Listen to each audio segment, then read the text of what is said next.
Alety is going to start us off with 8 tips in 8 minutes for your internship. Here we go.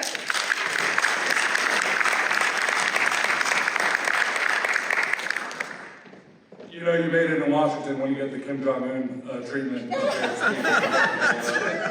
took a photo of yourself. But thank you, POPVOX Foundation, thank you, Marcy, thank you to the other hosting organizations, including College of Congress. I'll give them a big shout out, but appreciate everyone hosting this event. Thank you to all of you who are attending, sincerely. You know, I've seen what government looks like when we don't have interns, aka COVID 2020, 2021. It is a sad and lonely place up here. So you are incredibly important to how this institution runs. You do belong here.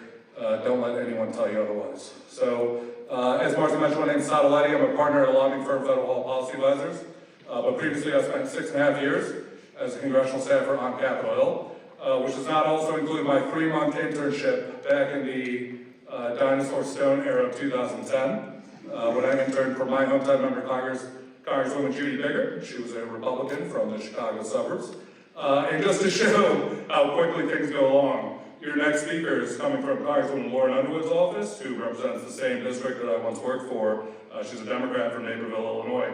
And I went to high school with Congresswoman Underwood, so things move very quickly. Don't forget that. So my speech is called 8 Tips for Your Internship in 8 Minutes. I've been invited back 3 times to give it, so I think there's something useful in there. And they're the same things that were relevant to me some 13 years ago. So you guys ready for these 8 tips? Come on, guys. 4:30 on a Monday. Are you guys ready for these tips? That's some good energy. Save that for your congressional tours. All right. Tip number 1, work your behind off.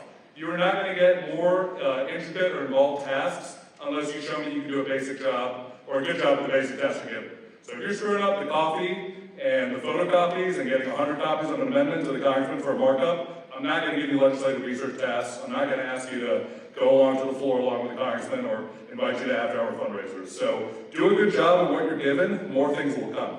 The other reason why that's really important, Capitol Hill is probably the smallest work environment university will ever run into. I would never hire an intern without checking in with their chief of staff or their intern coordinator. So yes, while I think it's really cool you're having 17 coffees in a day to find a job, like do a good job of the job you're given, doors will open up that way and you'd be surprised how that happens. That's tip number 1. Tip number 2, be a personality. I think there's a misconception in Washington that interns should be seen but not heard from. That's completely untrue. Talk about yourself, tell us where you're from, tell us what you're about. You know, pick the right moments to do that. Obviously when Congressman's like rushing to the House floor, it's not the time to, hey, this is my life story, Congressman XYZ, but we want to know who you are, and we want to know what you want to get out of this internship and what you're interested in. If you don't tell me that, I'm not going to know it. I'm not a mind reader. So be a personality. Those are the interns we remember after their internships, and those are the interns that people generally tend to go to bat for when it comes to job recommendations. Tip number 3, develop a 60-second elevator pitch. What I mean by that is something literally that you practice, that you maybe even rehearse, but who you are, where you're from, where you're interning, what you're looking to get out of your internship, and what you're interested in. There should be something, whether you're in the elevator with Senator Elizabeth Warren, or whether you're in the elevator with the intern sitting next to you right now, you should be able to give that, and do that in 60 seconds.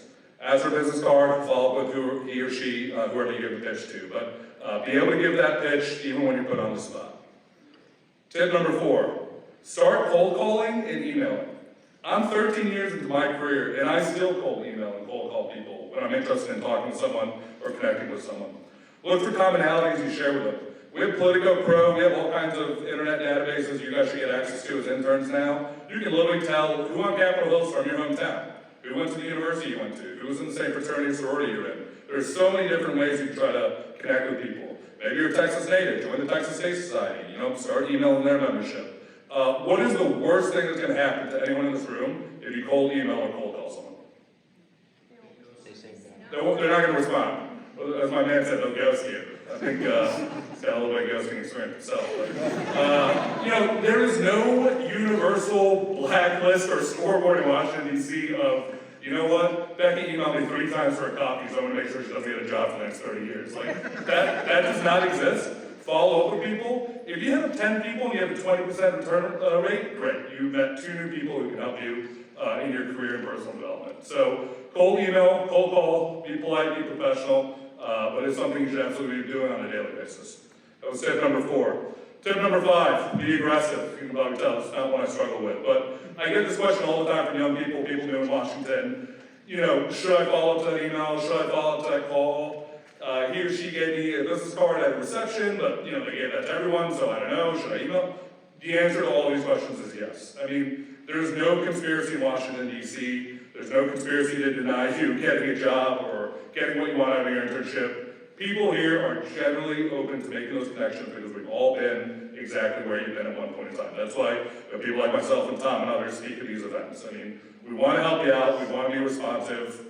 Don't dog me for not responding to your one email when I get 500 emails a day. Email me again. Email me again. Maybe you drop by the Congressional office and leave a note instead of sending an email. But whatever it is, just remember, that connection might be the most important thing to you. You might be the 50th most important thing to them, but you are important. So follow up, and again, what's the downside? They won't respond. It is what it is. Tip number 6, keep an open mind. I know you're all big international affairs, national security folks, and all want to be the Secretary of State one day. I get it. I totally respect it. But you came to Washington to learn. So keep an open mind about the projects you work on, the topics you have experience with. If the agriculture staffer asks you to go cover an ag committee hearing, great, go do it. You might never work on ag committee stuff ever in your career, but go and learn something, right? I mean, that's part of why you're here this summer. So break out those preconceived notions as to what it is you're interested in. And, you know, we don't have 10,000 national security, like foreign affairs experts working on Capitol Hill, so clearly some people came to this town interested in that topic and found other very fruitful and productive things to work on. So again, keep an open mind. You don't really know if you like something or dislike it unless you try it. Tip number 7, this is my favorite. I just call it party, party, party.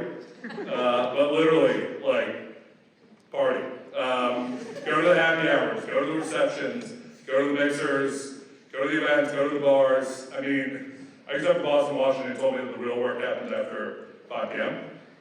It's kind of a cliche, but a lot of that is really true. It's something we missed during COVID, and it's definitely returned in full force.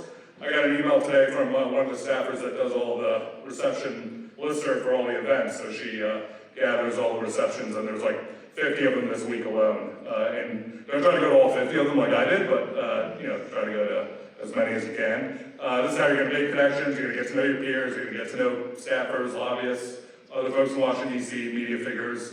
Get business cards, follow up. There's nothing better than being able to connect with people in a social setting outside the workplace. This is my controversial part, Mark's a young man. I would say, if you're 21 and above, drink responsibly, obviously follow your office policy. It's not the time for your Saturday game day power hours before you hit the receptions, but nothing is wrong if you're of age with imbibing alcohol responsibly. That's part of entering the professional world, and it's certainly part of Washington.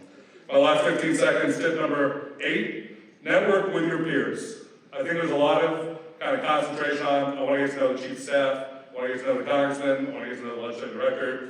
It's great. Get to know the interns sitting beside you in the office, get to know the staff assistants, get to know the legislative correspondents, even if you're just like, this kid graduated college a year before I do, doesn't know much more than I do. Yes, granted, it's true, but you know, get to know people on the peer level. They're going to know about those vacancies and those entry-level jobs, for those of you that are job seeking. They're going to be able to give you good perspective on being young and new in Washington. And as Marcy said, you know, look to the left, look to the right. Next president of the United States could be sitting next to you. So wouldn't it be nice if you got to know them today?